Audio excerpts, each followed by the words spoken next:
मान सरकार की स्वास्थ्य क्षेत्र में 5 बड़े कदम। आम आदमी क्लिनिक की स्वास्थ्य सेवाएं अब घर बैठे व्हाट्सएप पर उपलब्ध। आम आदमी क्लिनिकों में 107 तरह की मुफ्त दवाइयां। आम आदमी क्लिनिकों में 47 तरह के मुफ्त टेस्ट। आम आदमी क्लिनिकों में एंटी रेबीज का मुफ्त टीका।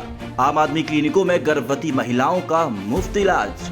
यही है नया पंजाब, जहां इलाज भी मुफ्त और मान सम्मान भी पूरा, क्योंकि लोगों की सेहत है सरकार की जिम्मेदारी।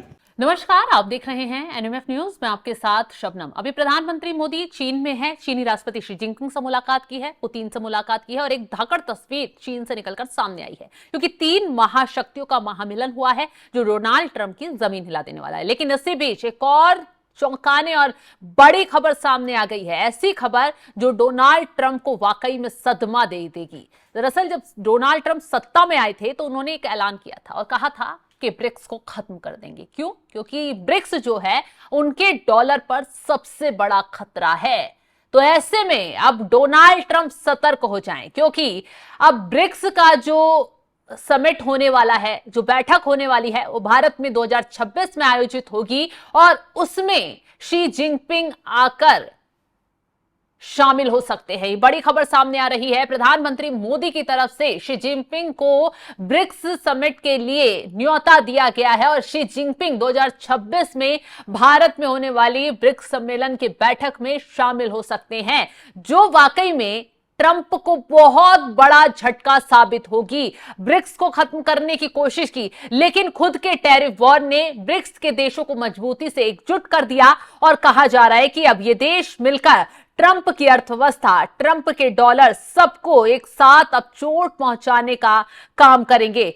ट्रंप जो कोशिश कर रहे थे वो पूरी तरह से बिखरती हुई नजर आ रही है। अब आपको पहले खबर बता देते हैं। खबर यह है कि प्रधानमंत्री मोदी ने चीनी राष्ट्रपति शी जिनपिंग को 2026 में भारत की ओर से आयोजित किए जाने वाले ब्रिक्स शिखर सम्मेलन में आमंत्रित किया है। पीएम मोदी इस वक्त एससीओ समिट में चीन में हैं और उन्होंने पहले शी जिनपिंग से मुलाकात की, उसके बाद उन्होंने पुतिन से मुलाकात की और ऐसे में विदेश मंत्रालय ने खुद प्रेस कॉन्फ्रेंस में यह बताया है कि चीनी राष्ट्रपति शी जिनपिंग ने निमंत्रण के लिए पीएम मोदी का आभार जताया है और भारत के ब्रिक्स अध्यक्षता को चीन का समर्थन देने की पेशकश की है। पीएम मोदी ने एससीओ के 25वें राष्ट्रीय अध्यक्षों की बैठक के दौरान शी जिनपिंग से मुलाकात की और सीमा मुद्दे सहित कई अहम मुद्दों पर चर्चा की है। पीएम मोदी ने एससीओ शिखर सम्मेलन के लिए चीन में कई मुद्दे उस दौरान रखे। न सिर्फ आतंकवाद का मुद्दा उठाया गया, न सिर्फ शहबाज शरीफ को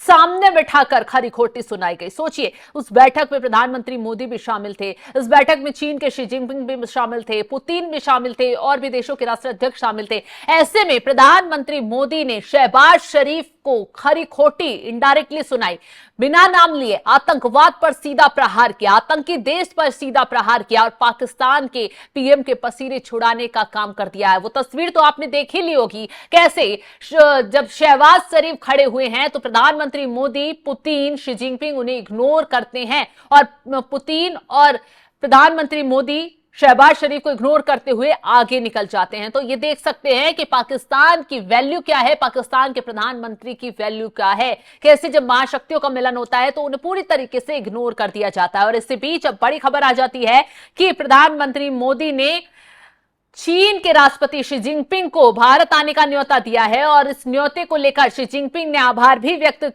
कर दिया है।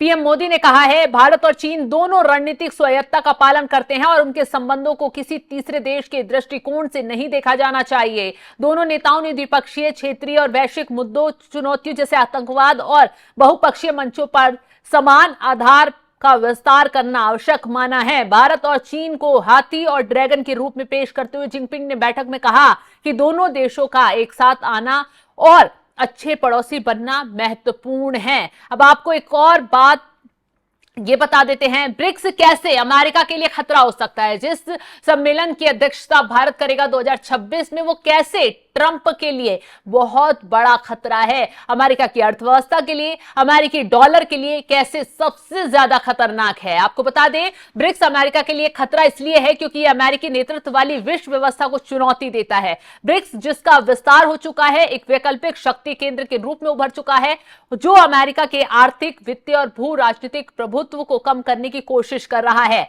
ब्रिक्स देशों का सबसे बड़ा लक्ष्य जो है अमेरिकी डॉलर पर निर्भरता कम करना है। वे अपने द्विपक्षीय व्यापार में अपनी अपनी मुद्राओं का उपयोग बढ़ा रहे हैं। इसके लिए उन्होंने एक नया भुगतान तंत्र बनाने की भी योजना बनाई है। यदि यह सफल होता है तो डॉलर की वैश्विक मुद्रा के रूप में मांग और उसका मूल्य कम हो सकता है। ब्रिक्स ने न्यू डेवलपमेंट बैंक एनडीबी की स्थापना की है, जिसे अक्सर विश्व बैंक और अंतरराष्ट्रीय मुद्रा कोष के विकल्प के रूप में देखा जाता है। एनडीबी सदस्य देशों को डॉलर की जगह उनकी स्थानीय मुद्राओं का ऋण देता है। यह विकासशील देशों को अमेरिका के नेतृत्व वाले वित्तीय संस्थानों पर कम निर्भर करने का मौका देता है। ब्रिक्स देश एक ऐसी दुनिया चाहते हैं जहां कोई एक देश, खासकर अमेरिका का वर्चस्व ना हो। वे संयुक्त राष्ट्र और अन्य वैश्विक मंचों पर अपनी सामूहिक आवाजों को मजबूत करना चाहते हैं, ताकि पश्चिमी देशों के एक अधिकार को चुनौती दी जा सके। यूक्रेन युद्ध के बाद ब्रिक्स देशों ने रूस पर पश्चिमी देशों द्वारा लगाए गए प्रतिबंधों का समर्थन नहीं किया, जिससे अमेरिका की रूस को अलग थलग करने की कोशिश कमजोर पड़ी। ब्रिक्स के विस्तार के बाद इसमें कई प्रमुख तेल उत्पादक जैसे ईरान, संयुक्त अरब अमीरात शामिल हो गए। ये ब्रिक्स को वैश्विक ऊर्जा बाजार में और अधिक प्रभाव देते हैं, जिससे अमेरिका का प्रभाव कम हो सकता है। डोनाल्ड ट्रंप ने ब्रिक्स को अमेरिका के लिए गंभीर खतरा माना था जैसे ही सत्ता में आए थे। उन्होंने ब्रिक्स देशों को चेतावनी दे दी थी कि यदि वे डॉलर के प्रभुत्व को कम करने की कोशिश करते हैं तो अमेरिका उन पर 100% तक का टैरिफ लगा सकता है। ट्रंप की अमेरिकी फर्स्ट और रक्षणवादी नीतियों ने ब्रिक्स देशों को और करीब आने के लिए प्रेरित किया, क्योंकि वे अमेरिकी प्रतिबंधों और टैरिफ से खुद को बचाने के लिए एक वैकल्पिक आर्थिक रणनीति बनाना चाहते हैं। इसलिए ट्रंप की नीतियां अनजाने में ब्रिक्स को मजबूत करने में मदद कर रही हैं। अब इसमें कौन कौन से देश हैं ये आपको बता देते हैं। ब्राजील, रूस, भारत, चीन, दक्षिण अफ्रीका, मिस्र, इथोपिया, ईरान, सऊदी अरब, संयुक्त अरब अमीरात, ये वो देश हैं जो ब्रिक्स में शामिल हैं। और ऐसे में इन देशों का करीब आना ट्रंप के लिए वाकई भूचाल, अमेरिका में भूकंप ला देने जैसा है, क्योंकि ट्रंप ने भरपूर तरीके से कोशिश की थी कि ब्रिक्स को तोड़ देंगे, टैरिफ वॉर कर इन देशों को इनमें आर्थिक भूचाल ला देंगे, इन देशों की राजनीति को, इन देशों में जो इनकी अर्थव्यवस्था है उनको चरमरा देंगे। लेकिन देखिए क्या हुआ, ट्रंप का दाव उल्टा ही पड़ गया। ट्रंप ने जब टैरिफ वॉर किया तो ये देश मजबूती से एक साथ इसलिए आ गए कि जो अमेरिका पर निर्भरता है उसको कम किया जाए और ये देश आपस में मिलकर अपना व्यापार बनाए, अपनी करेंसी को तवज्जो दे, ताकि सिर्फ एक देश की करेंसी पर ज्यादा निर्भरता ना रहे, जिससे जैसे ट्रंप ने टैरिफ किया तो कई देशों को नुकसान उठाना पड़ गया, उनके व्यापार को नुकसान हुआ, वहां महंगाई बढ़ी, उनके व्यापारियों को भारी जोखिम उठाना पड़ गया। तो ऐसे में अगर ये ब्रिक्स देश अपनी करेंसी में व्यापार आगे बढ़ा देते हैं तो जाहिर सी बात है ट्रंप का डॉलर चरमरा जाएगा। जिस डॉलर के बलबूते पर वो इतना कुदकते हैं, जिस अमेरिकी फर्स्ट को लेकर अमेरिकी अर्थव्यवस्था को ऊपर तक ले जाने के लिए पूरा चट्टान बनकर किसी भी देश से भिड़ जाते हैं, अपने आप को महाशक्ति बनाकर किसी भी देश को अकड़ दिखाते हैं, उन्हें घुटनों में लाते हैं, वहां विवाद कराते हैं, वहां युद्ध कराने की कोशिश करते हैं। अब ट्रंप का वो कार्ड उन्हीं पर भारी पड़ गया है। तो अब देखना यह होगा 2026 कैसे डोनाल्ड ट्रंप के लिए उल्टी गिनती लेकर आएगा, कैसे डोनाल्ड ट्रंप की जमीन हिलाएगा, क्योंकि अब चीन के राष्ट्रपति शी जिनपिंग भारत आएंगे और भारत में हो सकता है कोई बड़ा धमाका आकर वो कर दें।